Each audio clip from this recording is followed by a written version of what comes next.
Bom dia, está no ar mais um Diálogos e o tema de hoje é Mãe aos 40. E para conversar um pouquinho sobre esse assunto, está com a gente aqui a doutora Juliane Jesus Lages. Bom dia, doutora. Bom dia, Camila. Bom dia a todos. É um prazer estar participando desse programa. E agora, para começar a introduzir o tema, nós vamos ouvir a matéria da repórter Mariana Rodrigues. Aos 42 anos, sem sucesso em tratamentos para engravidar, Ana Maria desistiu de ter filhos. Foi quando engravidou naturalmente de Maria Fernanda e 2 anos mais tarde de Gabriela.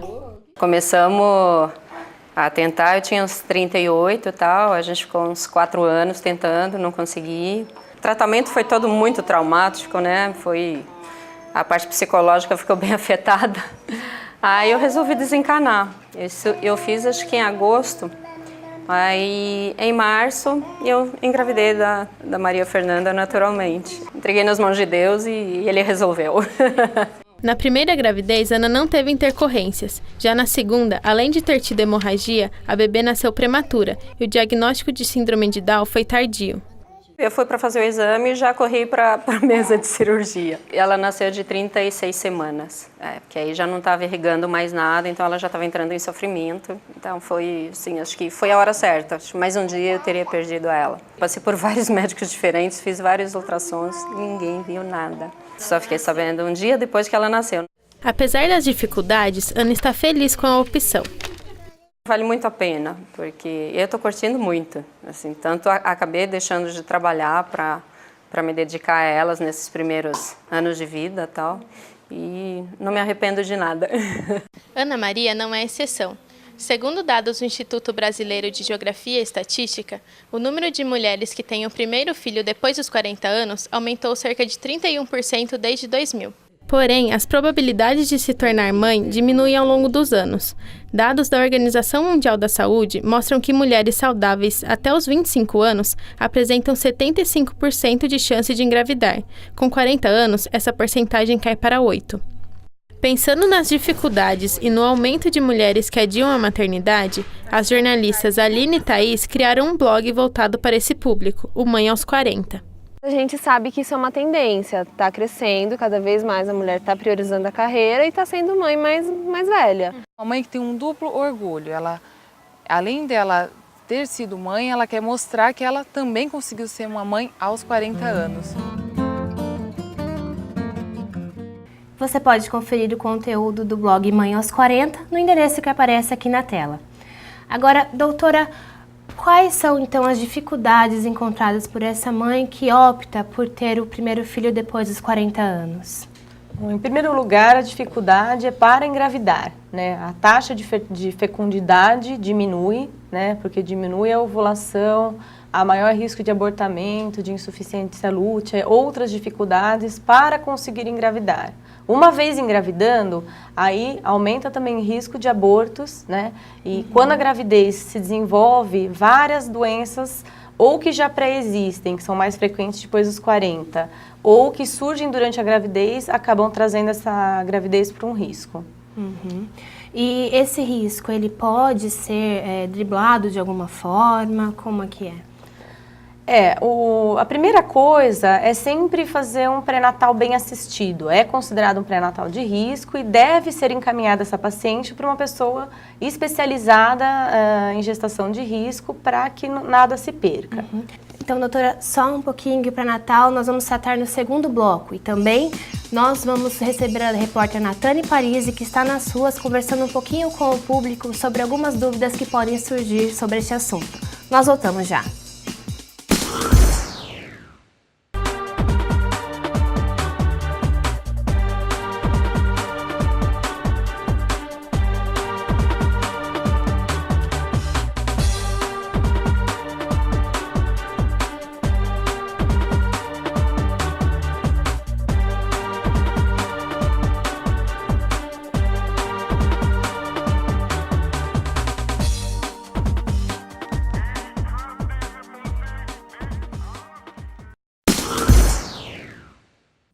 Estamos de volta com o programa Diálogos, hoje recebendo a doutora Juliane Jesus Lages, que trata um pouco sobre o tema Mãe aos 40. Agora, doutora, quais são então um pouco mais os riscos que essa mãe pode ter durante a gravidez, as doenças que ela pode desenvolver?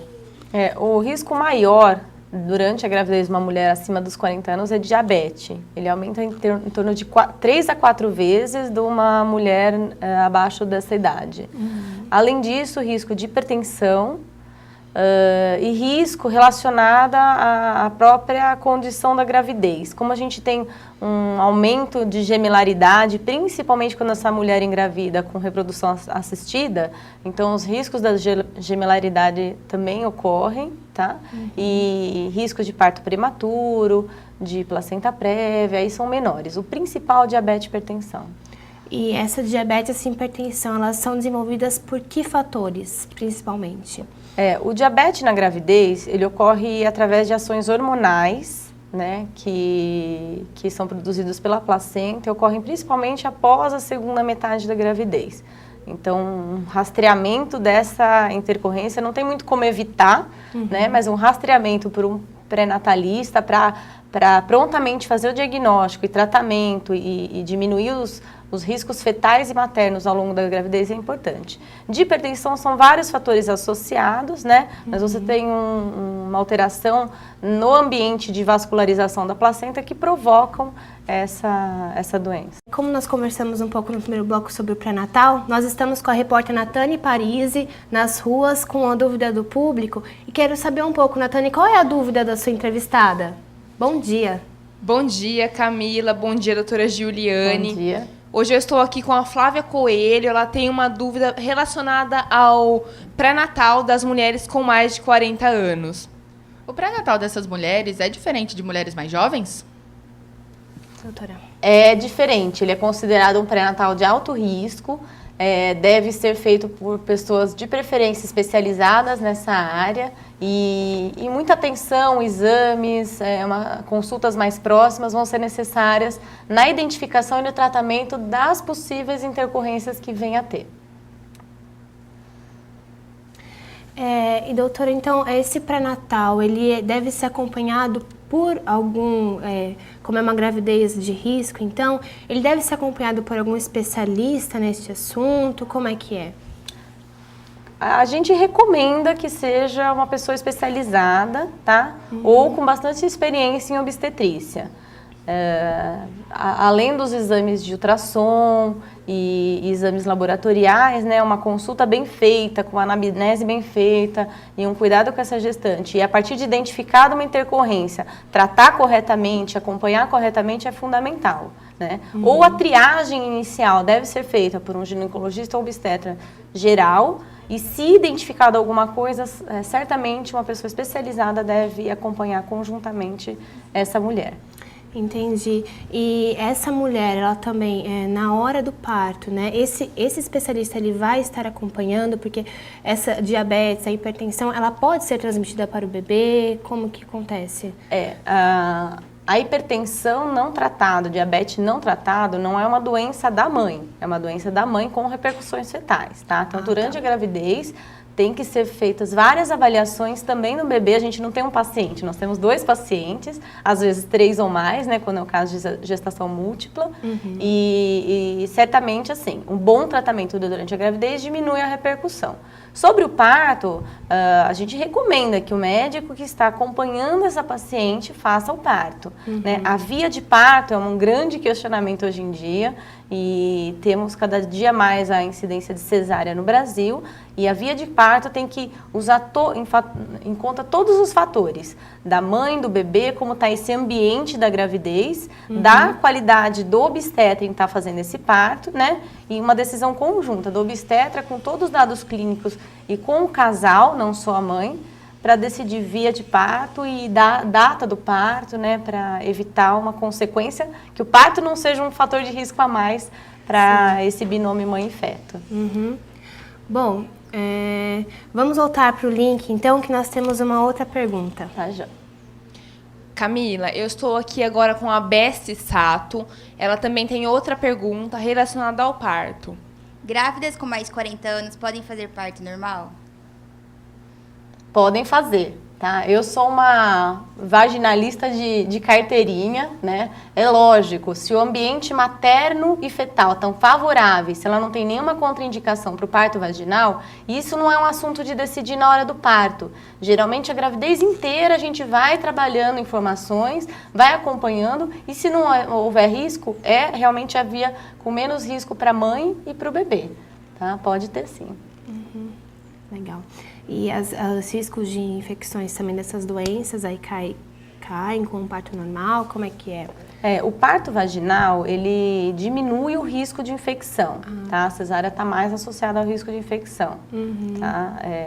Mas, na verdade, assim, tem que sempre avaliar o conjunto de mãe e filho, né? Outra coisa que a gente tem de preferência ser feito pelo médico que está acompanhando, porque tem uma relação de confiança, uma segurança dessa mãe de estar apertando a mão de quem acompanhou a gravidez dela. Então, tem vários fatores associados, né?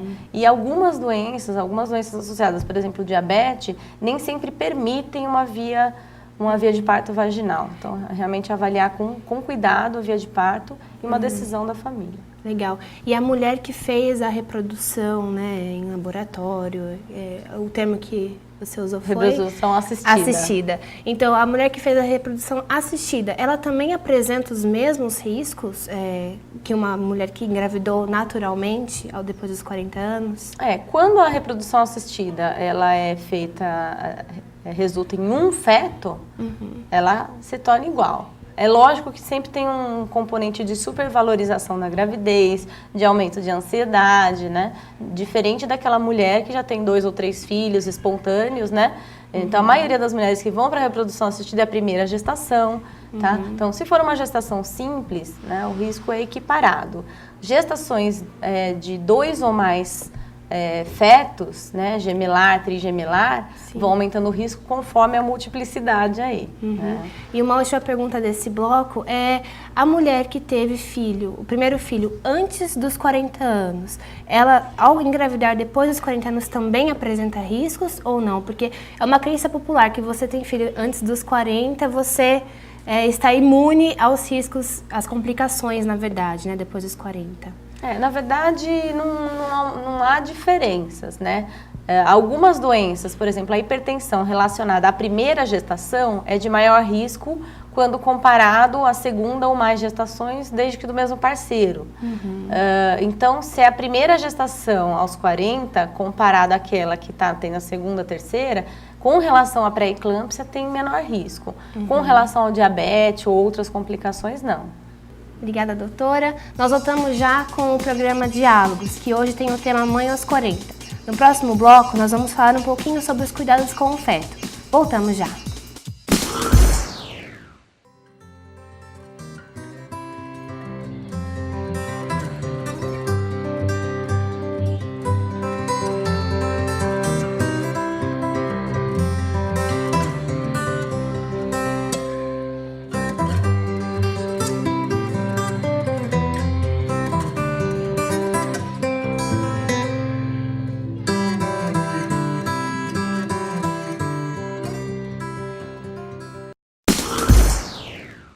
Estamos de volta com o programa Diálogos. Hoje o tema é Mãe aos 40. Estamos recebendo aqui no estúdio a doutora ginecologista e obstetra Giliane Jesus Lajos.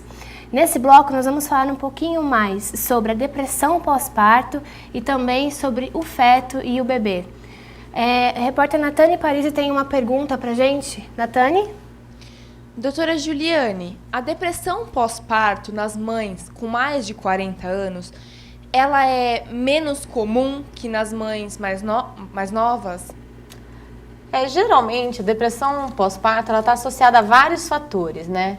Dentre eles, é um despreparo da paciente, dessa mulher, para estar sendo mãe. Isso a gente vê muito naquelas mães muito jovens. Geralmente, a mulher que chega aos 40, ou ela quis muito essa gravidez, ou ela já teve experiência de outras gestações. Então, realmente, a gente acaba observando menos ocorrência de depressão. Obrigada, doutora. Camila, é com você. Então, doutora, o feto, quais são os cuidados específicos com o feto? Porque a gente escuta muito falar que a gravidez tardia desencadeia problemas como o síndrome de Down. Então, quais são esses cuidados e quais são os problemas que o feto pode desenvolver? Existe realmente um aumento do risco de cromossomopatias, né? Que doenças como, por exemplo, o síndrome de Down, tem outras, mas menos comuns. Então, sempre há uma ansiedade desse casal em saber ou rastrear isso, né? Existem métodos não invasivos e métodos invasivos de estar avaliando isso. Dentro dos métodos não invasivos, o ultrassom feito por volta de 11 a 14 semanas, ele tem uma avaliação de osso nasal, do Doppler, durante a avaliação do bebê, da presença de osso nasal. Então, são vários marcadores que diminuem o risco quando estão normais. O exame morfológico de 20 a 22 semanas também sugere algumas alterações. Está recomendado para essas mulheres o exame do ultrassom do coração do bebê, que tem uma acurácia melhor para identificar algumas cardiopatias que estão relacionadas à síndrome de Down, né? E sempre vigilância da vitalidade fetal, caso a mãe tenha alguma comorbidade, como hipertensão, diabetes. Então, existem ultrassom, controle de movimento fetal, Doppler feito nas fases adequadas da gravidez. Então, são vários cuidados que podemos ter. Quando esse casal também tem muita ansiedade, tá? Pode ser indicada uma punção de líquido para cariótipo, identificação se tem alguma cromossomopatia, algum probleminha genético. É até bom, porque aí o casal também já fica meio que preparado caso algum imprevisto aconteça. Lembrar assim, que os exames de ultrassom, eles são marcadores e aumentam ou diminuem os riscos, mas eles não são certeiros.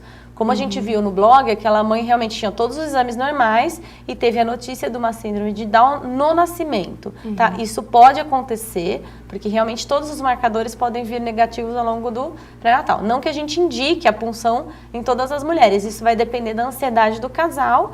E quando o casal realmente não se contentar só com os métodos não invasivos, pode ser indicada a punção para avaliação do cariótipo.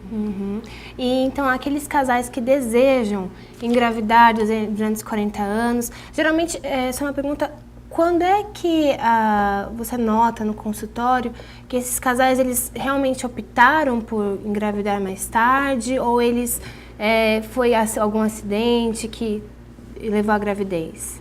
Na verdade, assim, no Brasil, a gente tem duas situações, né? É um país que tem a situação mista. Existe a mulher que engravida aos 40 por motivos econômicos, porque está se destacando na carreira. Hoje você vê as mulheres no mercado de trabalho. Por motivos de troca de relacionamento, hoje também mais comum. Então, tem filhos às vezes mais tarde, ou tem filhos e querem ter com novos parceiros, tem motivos econômicos realmente de estar se desenvolvendo e postergar, e tem aquelas com dificuldade de engravidar. Esse é o cenário parecido com os países desenvolvidos. Os países em desenvolvimento ou subdesenvolvidos, a gente tem as mulheres que são multíparas, que têm várias gravidezes, que não têm acesso ao planejamento familiar e que engravidam por falta de opção, outras até para prender o parceiro, outras para ganhar o Bolsa Família. Então, tem várias situações que chegam para a gente, não só no consultório, mas no SUS, na clínica do dia a dia. Sim. E para encerrar, então, eu quero que você deixe um recado para aqueles pais que desejam, então, que realmente querem engravidar depois dos 40 anos e que estão meio com medo. A primeira coisa é você estar procurando um ginecologista, um clínico geral, tá triando doenças crônicas como hipertensão, diabetes, tireoide, doenças da tireoide, tá?